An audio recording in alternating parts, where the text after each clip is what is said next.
तर फ्रेंड्स, या वेल आता ना हे बघा संपत आलेल्या आहेत शेंगा. या थोड्या फार अशा लास्टच्या राहिल्यात. हे पाहताय ना तुम्ही, हा वेल खराब होतोय. तर हे बघा या सुकलेल्या आहेत शेंगा.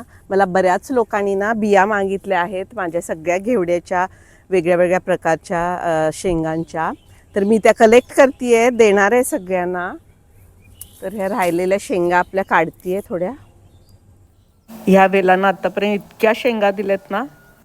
आणि आता थंडी संपून उन्हाळा चालू झाला तरी अजूनही शेंगा येतच आहेत.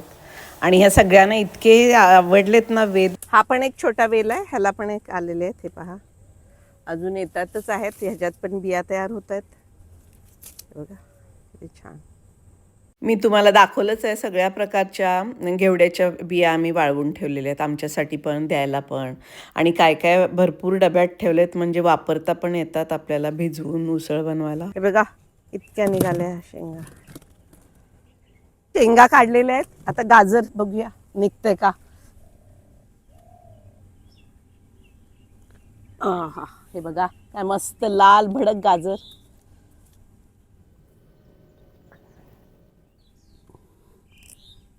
वाव, मला वाटतं हे सगळ्यात मोठं गाजर असेल. हे पहा, हे पहा उसावरचा पावटा अजून येतच आहेत. शेंगा कोळ्या सुकलेल्या पण आहेत, त्या पण थोड्या फार अशा काढून घेतलेल्या आहेत मी. आणि भरपूर मिळतात अजूनही. Today's harvest.